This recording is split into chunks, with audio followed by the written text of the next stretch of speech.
네, 안녕하세요. 이 시간에는 지금 고3 입시 전략을 위한 어떤 제언을 지금 드리고자 지금 동영상을 찍고 있습니다.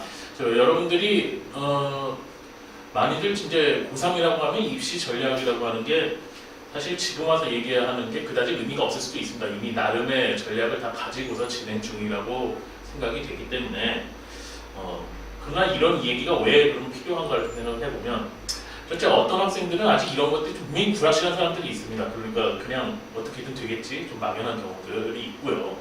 두 번째로는 이미 지금 가지고 있는 전략이나 이런 것들이 이제 곧 있으면은 4월 말에서 5월 초에 보통 중간고사 같은 것을 이제 보게 되는데 이걸 계기로 해서 혹은 조금 약간 또 전으로 좀 거슬러 올라가면 3월 모의고사까지 포함을 하겠죠. 이런 좀 계기들로 하여서 자신이 기존에 가지고 있던 어떤 그 전략이 혹시 수정이 되지 않는가 뭐 이런 점에서 전략에 대한 어떤 이야기를 할 수 있을 것 같아요. 그래서 여기 좀 총체적으로 말씀을 드리면은 보통 학생들이 가장 많이 가지고 있는 지금 생각하고 있는 입시 전략이라고 하는 것이 학생부 전형일 것이고 그 중에서도 학생부 종합 전형이 가장 많은 좀 비중을 차지하고 있을. 그렇다면은 이제 본론으로 들어가서 학생부 종합 전형에서 무엇을 기준으로 어떤 판단을 해야 하는가? 판단 기준이 무엇인가는 좀 이야기를 해야 되겠죠. 여기 지금 표에 이제 지금 약간 나와 있습니다만은 보통 학생부 종합 전형에서 평가 항목들이 교과, 비교과, 물론 이제 비교과에 포함됩니다만은 이제 뭐 심화활동, 뭐 자기소개서 이런 것들이 보통 이제 1단계까지의 이제 평가 대상이 됩니다. 이게 일단 통과가 돼야 그다음에 이제 면접을 보든 이제 말든 하게 되죠.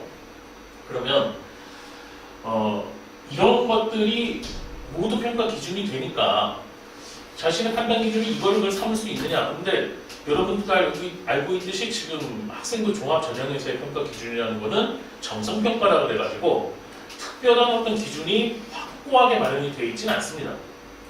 그래서 특히나 이것이 이제 가장 크게 보이는 거는 교내 활동과 관련된 즉 비교과 활동회 같은 경우에 그런데요. 내가 어떤 활동을 했고 동아리 활동을 몇 개를 해야 되고 혹은 임원 활동을 했느냐 안 했느냐 아니면 실험을 했는데 그 수준이 어느 정도 됐냐 등등이 객관적으로 비교 가능하게 수치로 나와 있을 수는 없어요. 그래서 여기에서 비교과 활동이 굉장히 중요한 포지션을 차지합니다만은 이거는 수치상으로 나오는 자료가 아니기 때문에 어쩔 수 없이 대개의 판단 기준이 교과 쪽으로 치우칠 수밖에 없어요. 이거는 물론 명확하게 좀 알아야 될 것은 대학 측에서 교과 성적만 가지고 내신 성적만 가지고 실제로 이렇게 판단하지는 않습니다. 절대로. 그런 건 아니지만 우리가 지원을 하는 데 있어서 그나마 기준을 삼을 것이 지금 저거밖에는 마땅한 객관적 자료가 없다는 지금 의미로 받아들이시면 될 것 같아요. 그럼 교과가 가지고 있는 또 다른 특성도 있어요. 그러니까 첫째로는 조금 전에 말씀드렸듯이 객관적인 수치로서 비교 가능한 자료라는 점이 우선 내신에서는 중요한 기준이 되는 것이고요. 또 하나는 대학에 가가지고 해야 될 것이 무엇이냐 결국은 공부하는 겁니다. 그러면 이 학생이 학업에서 어느 정도 좀 능력이 있는가 이거를 보여주는 자료는 이 중에서 비교과 활동이든 뭐 자소서든 뭐든 중에서 가장 그것을 직접적으로 보여주는 자료는 어쨌든 내신 성적일 수밖에 없다. 그래서 가장 또 중요한 근거 자료로도 좀 활용됩니다. 그리고 여기에서 지금 이제 셋으로 지금 나눠가지고 표로 나눠가지고 좀 보여드리는 것처럼 있지만 물론 여기 있는 이제 내용을 여러분들이 뭐 하나하나 지금 여기서 따져서 지금 얘기하려고 지금 이 표를 보여드리는 건 아닙니다. 교과와 비교과, 심화활동 이런 것들이 있을 때 이것들이 모두 정합성을 가져야 됩니다. 즉, 좀 우리가 보통 쉽게 이야기하는 것으로는 연관성이라고 이야기하죠. 연관성들이 모두 있어야 소위 뭐 전공 적합성도 있는 것이고 평가 대상이 되는 것입니다.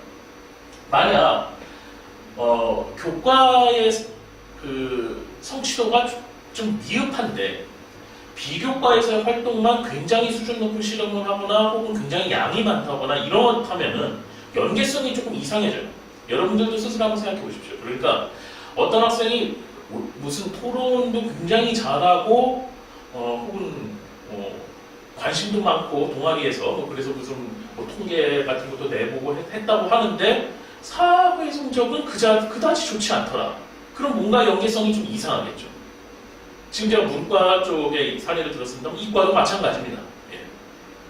어디에는 관심이 많다라고 한참 해놓고 동아리에서 이런 실험 저런 실험 다 해놓고 막상 그 교과 자체의 성적은 그다지 좋지 않다 그러면은 그것도 그다지 조금 의문을 가질 만한 일이죠. 그래서 교내 활동, 심화 활동 이런 것을 하는 것이 그 자체로서 의미를 가지는 것이 아니라 교과가 어느 정도 뒷받침이 돼야만 또한 의미를 가지는 것이기 때문에 당연히 내신 성적이 안 좋은 것보다는 좋은 쪽이 당연히 낫습니다. 그래서 지원자 입장에서 나중에 대학에서 판단을 할 때는 이것을 모두 연계해서 적성평가를 한다고 그렇게 이해하시면 됩니다만 지원자 입장에서는 일단 학종으로 어떤 대학을 갈 수 있느냐, 어느 정도의 대학을 갈 수 있느냐에 일단 최우선의 판단 기준은 내신일 수밖에 없습니다. 제가 물론 이것은 여러분들이 다 잘 알고 있는 이야기지만 그 중요성의 의미에 대해서 좀 말씀을 드린 겁니다. 먼저 명확히 해둘 점은 그 기준이 세세하게 몇 등급부터 어디다 이렇게 얘기하는 게 분명히 어느 정도의 좀 문제가 있습니다. 예, 이건 근본적으로 맞을 수는 없는 얘기예요. 첫째는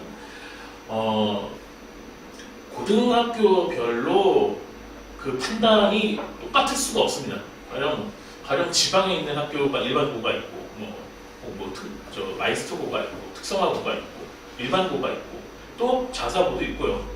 특목고 있고, 영재고 있고, 이렇지 않습니까? 그러면 이 고등학교들에 대해서 모두 학력이 똑같이 인정된다. 즉, 가령 내신이 2등급이면 다 똑같은 학력 수준을 가지고 있다. 이렇게 인정을 할 수가 있느냐? 이거를 제도적으로 이렇게 물론 명문화 시키거나 확고히 한 적은 없습니다. 그렇게는 볼 수는 없지만 그러나 대학 측에서 평가를 할 때 분명히 거기에서 어느 정도의 격차는 감안은 게다가 또 하나 또 문제는 이런 거에 대해서 굉장히 민감한 학생들이 소위 이제 최상위권 대학들 서울대, 연세대, 고려대 이런 대학들을 지원을 한다거나 이렇게 됐을 때에는 이것도 또 무의미합니다. 이건 그러면 특목고든 영재고든 이런 게 문제가 아니라 굉장히 높은 성적을 일단 좀 받아야만 하죠, 대신해서. 그래서 알고 있듯이 그래서 지방에서 2등급 받는 게 더 유리하다 이런 얘기가 그래서 나오는 거고요. 그러니까 대학별로도 이 차이가 약간 있습니다. 그래서 내신 등급이 분명히 학종 지원할 때 어느 정도의 기준이 되는 건 맞습니다만은 자, 그거를 지나치게 맹신을 하지 마세요. 맹신을 하셔서는 안 되고 그것도 개별적인 특성, 즉 여러분들이 속해 있는 지역, 고등학교, 그리고 또 지원하려는 대학 여기에 따라서도 굉장히 변수가 많이 작용될 수 있다는 건 이미 알고 계셔야 됩니다.